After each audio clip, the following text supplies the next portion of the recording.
Ya, saya atur dulu ya. Kalau yang sakit ada suratnya, kalau nggak ada suratnya tidak. Ayu Yulia, Adila, Cindy A, Marisa, Nindya, mana?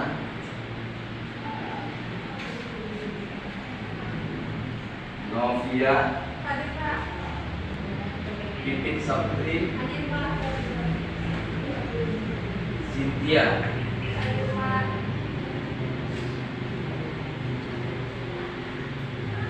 Salma,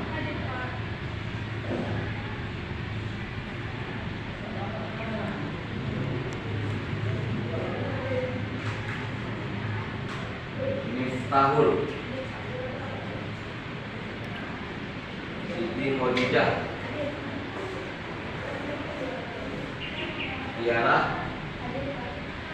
Yusna, Zahara, Dinda, Tri.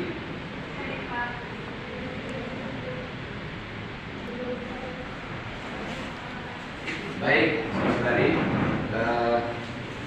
sebelum kita masuk pada materi kita hari ini, kita coba mengulang dulu apa yang kita sampaikan, apa yang kita bahas pada pertemuan yang kemarin, yaitu tentang penelitian dan model-model inovasi. Coba dari kelompok berapa nih? Siapa yang bisa menjelaskan? Kira-kira apa itu inovasi pendidikan? Siapa? Diri. Inovasi pendidikan itu Inovasi pendidikan adalah suatu pembaruan dalam proses belajar dan mengajar yang bertujuan untuk meningkatkan kualitas pendidikan. baik. Itu pendapat sih. Siapa? Adila. Ada yang lain? Ya, silakan. Di sini dapat saya simpulkan pengertian daripada inovasi adalah suatu ide atau gagasan terbaru, yang mana inovasi pendidikan berarti upaya untuk meningkatkan kualitas suatu pendidikan. Baik.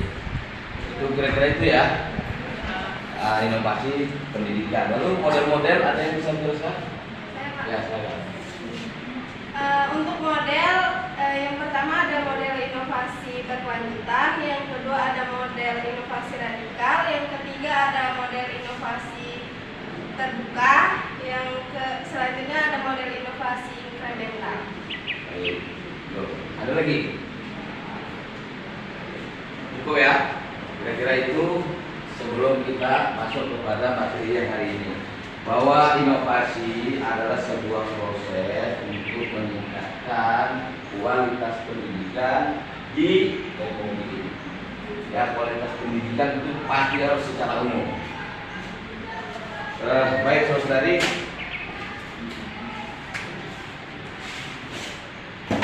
selanjutnya kita akan masuk pada materi konsep dasar inovasi pendidikan. Ya.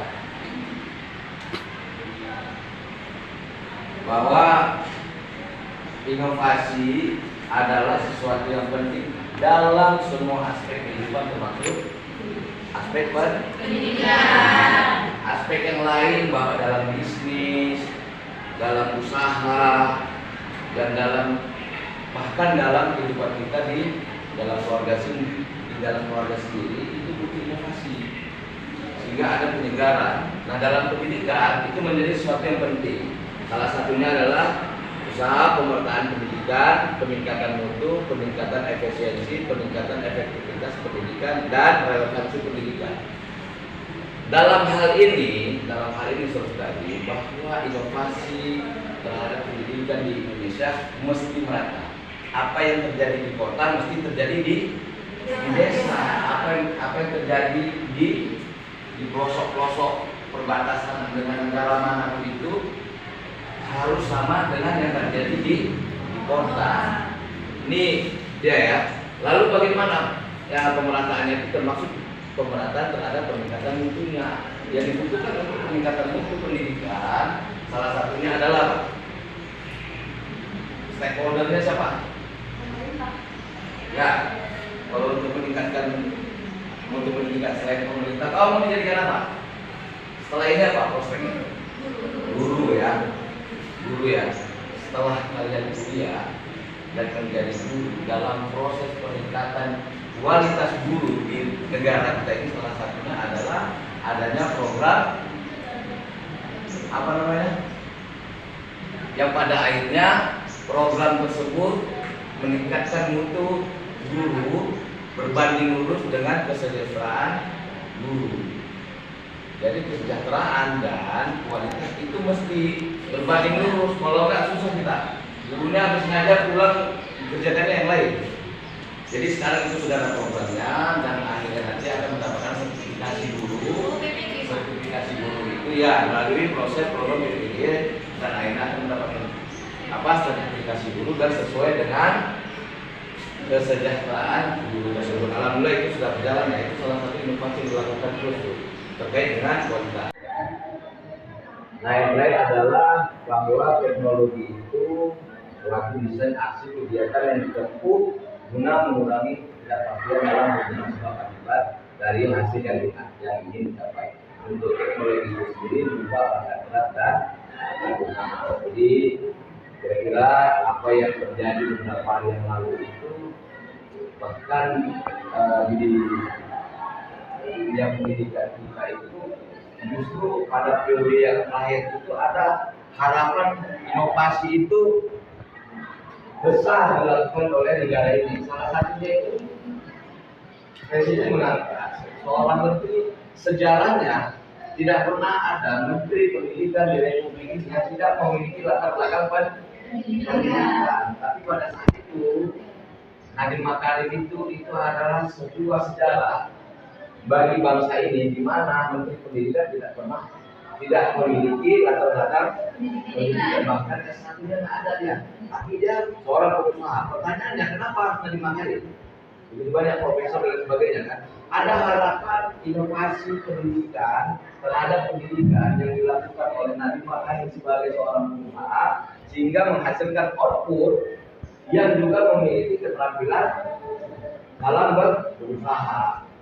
Nadiem Makarim itu punya Gojek dia punya konsep. Ya, dia punya konsep. Sebelum ada teknologi taksi itu, Anda sebagai seorang pengusaha taksi, kau harus memiliki unitnya dulu nih. Kau beli taksi banyak kan, baru mendaftarkan, baru bisa jalan ini barangnya kan, bisnisnya kan. Nah dia nggak begitu. Dia punya unit baik sepeda motor atau mobil se-Republik Indonesia Raya ini berjalan, ya mencari duit untuk Nadiem. Dia menghasilkan duit dari orang-orang yang jalan itu tanpa memiliki unitnya. Itu yang diharapkan pada saat itu pada Nadiem Makarim untuk membuat suatu inovasi dalam dunia pendidikan sehingga menghasilkan output yang berkualitas terhadap skillnya ya, fokusnya pada saat itu ya.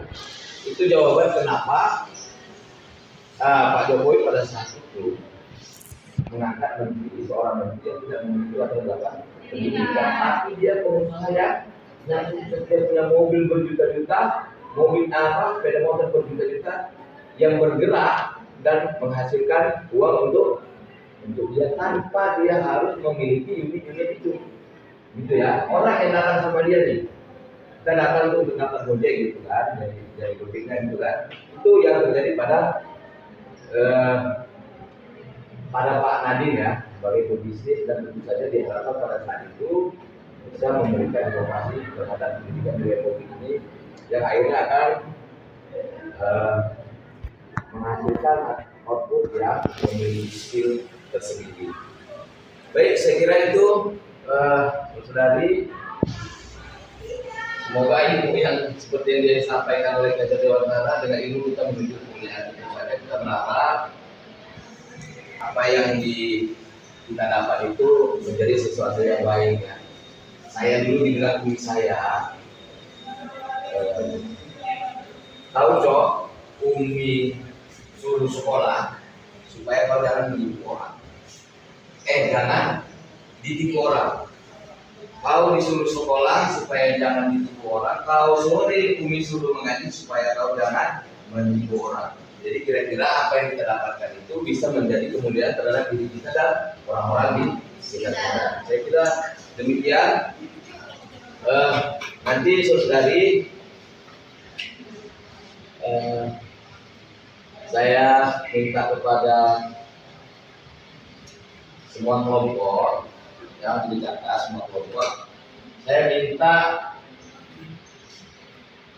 usaha pemerataan pendidikan ini dikerjakan dulu pada semuanya. Apa yang dimaksud dengan usaha pemerataan pendidikan tadi kepada semua kelompok, dan minggu depan akan kalian presentasikan itu. Kita akan mendiskusikan itu, salah satu materi yang akan kita diskusikan minggu depan. Itu ya, dicatat ya. Jadi sudah ada jelas per kelompok itu ya, pemerataan dan pendidikan. Baik, saya kira itu. Sebelumnya ada pertanyaan.